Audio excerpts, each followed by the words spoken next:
Já reparou que quando falamos em coragem, quase sempre imaginamos alguém sem medo? Um herói invencível, alguém que enfrenta qualquer perigo sem hesitar. Mas se eu te dissesse que um dos maiores exemplos de coragem no cinema é justamente um homem que passa o filme inteiro com medo, sangrando, errando e quase desistindo. Um personagem chamado John McClane, interpretado por Bruce Willis, o protagonista de Duro de Matar. À primeira vista parece apenas mais um filme de ação. Explosões, perseguições, tiros, típico de um filme de ação, mas por trás de toda essa adrenalina existe uma poderosa lição sobre coragem. Porque coragem nunca significou ausência de medo. Você não precisa ter medo para ter coragem, mas você não precisa ter coragem para ter medo. Você precisa ter um equilíbrio entre coragem e medo, ou seja, passe pelo medo antes de ter coragem. Coragem significa continuar, apesar dele. Tudo começa na véspera de Natal. John McClane desembarca em Los Angeles. Ele não está indo para prender criminosos. Quase que divorciado, ele precisa salvar o mundo, mas ele não é um herói. Seu maior desafio é tentar salvar o seu casamento. A esposa Holly mudou de cidade por causa da carreira. O relacionamento nem se fala. Existe distância, orgulho, mágoas. John chega ao prédio Nakatomi apenas para participar da festa da empresa. É apenas o convidado, o homem comum vivendo problemas comuns. Mas a vida tem um jeito curioso de mudar completamente tudo em questão de minutos. Passava minutos, horas, e enquanto isso, executivos brindam o sucesso da empresa, enquanto um grupo de criminosos planejam um terrorismo. Em poucos minutos, todo mundo vira refém, menos John, que é o principal corajoso do filme, mas que ainda tem medo. Aqui acontece algo interessante. John é simplesmente como, na perspectiva do telespectador, vamos esconder um esconderijo para não levar tiro. Ele espera tudo acabar, paciente e analítico, pensar apenas na própria sobrevivência. Claro, nenhuma pessoa o julgaria, mas ele toma outra decisão. Ele decide lutar. Mas como todo mundo quer ver ação nesse filme, a luta vai de encontro com o filme. Porque alguém acredita que vai vencer, mas porque sabe que se não fizer nada, ninguém o fará. Coragem não aparece quando temos certeza da vitória. Ela aparece quando fazemos o que precisa ser feito, mesmo sem garantia de nenhum sucesso. John ainda possui um plano, não possui reforços nem nada. É tudo ele. Nem sequer ele tem um estilo. Ele apenas começa.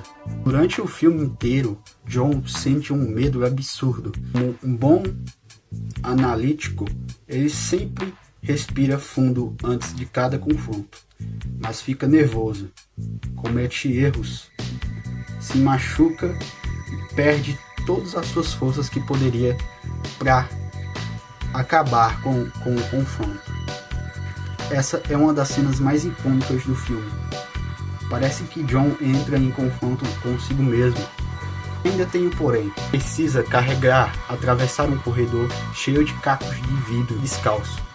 Cada passo era uma dor absurda que eu mesmo, quando eu assisti, eu senti na alma uma dor. E tá cheio de vidro lá e ou você corre ou você leva o tiro.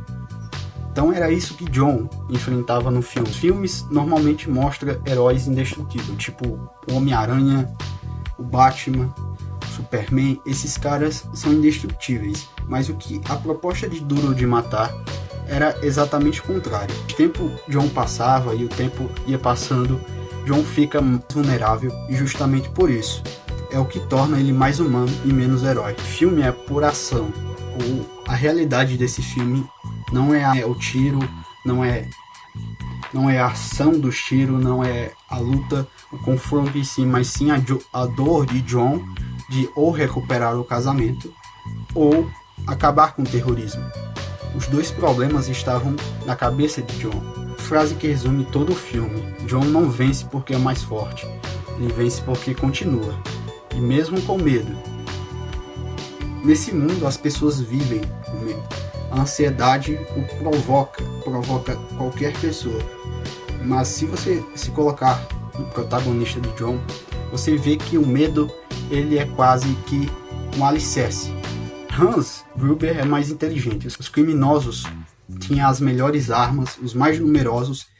Ele basicamente controlava todo o prédio. E assim que John invadisse, ele possivelmente já estava morto. Se fosse o Batman ou o Superman, já tinha destroçado tudo. Existe algo que eles não conseguem controlar. Existe algo nos criminosos que eles não conseguem controlar, que é a determinação de alguém e simplesmente se recusa a desistir.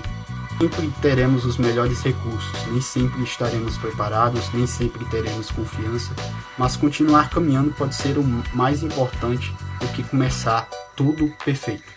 Talvez o inimigo de John nunca tenha sido Hans Glaber, talvez tenha sido o medo, a dúvida, o cansaço e todo o confronto contra ele mesmo. A vontade de destruir tudo, de se acabar ali mesmo, porque esses são inimigos que todos nós conhecemos. Parecem quando queremos mudar de carreira, quando começamos um projeto, quando enfrentamos dificuldade financeira, quando tentamos reconstruir um relacionamento, quando pensamos em desistir dos nossos sonhos. A batalha muda, mas o medo é o mesmo medo de John ao estar naquele confronto. Casamento e tiroteio. Por isso que Duro de Matar continua sendo tão lembrado décadas depois. Não pelas cenas, explosões, não pela ação em si que o diretor quis trazer, mas porque John McClane representa algo que existe dentro de qualquer pessoa. Uma coragem que existe, que você pode usá-la mesmo tendo medo por perto, e enfrentando o medo que você poderia sangrar. Quem pensa em desistir, mas continua dando mais um passo, talvez seja a maior lição do filme. Você não precisa ser o mais inteligente nem o mais preparador. Apenas como John. Mesmo como um John mais preparado. E pense em continuar quando esperam que você pare, porque a coragem não é a ausência do medo. Como diretor, a primeira importante seria essa: quebrar a imagem do herói tradicional. Do herói que veste uma armadura, chega destruindo tudo. Ele não carrega um discurso pronto. Basicamente ele chega cansado, descontraído. A direção, isso importa muito, já que eu me impactei muito com o personagem, mais do que outros personagens que são heróis, porque ele entrega ser humano real, enfrentando o perigo. Se eu fosse o diretor naquela noite, eu colocaria mais luzes, Natal, música, copos se tocando, mas para um filme daquela época, aquele retrato que ele queria captar era de gente em perigo, o que torna ainda mais assustador. Mas o prédio ali deixa de ser prédio, a festa deixa de ser festa e vira uma guerra. É coragem que começa ali. Ele não tem um plano perfeito, ele não tem arma, ele não é um justiceiro. Na verdade, ele está em desvantagem em praticamente tudo. Que para mim isso é muita coragem. Ele poderia estar morto, o seu casamento já estava em ruínas já. E esse é um detalhe que muda tudo. O público não está assistindo um super-homem, alguém com armadura. Ele está assistindo a um homem tentando não cair por dentro. Se eu tivesse dirigindo o filme, eu trataria a dor como linguagem. Cada corte no pé, cada respiração seria tipo um detalhe puro do filme. Mas que qualquer pessoa que assistiu reparou. Existe uma coragem na vida real que é exatamente isso. Seguir mesmo quando não há paz. Todo mundo já precisou atravessar alguma coisa que machuca. E na perspectiva muito poderosa do diretor, McClane não luta contra eles, não luta contra os vilões, não luta com os heróis. Isso é praticamente ele não é apenas um homem lutando contra homens. É mostrar que o medo, ainda assim, há como superar o medo. O medo é representado ali no personagem, mas de forma não tão muito crua, porque na verdade é Mike Lane provando a coragem como uma forma de inteligência, uma inteligência emocional, lidar com tudo aquilo.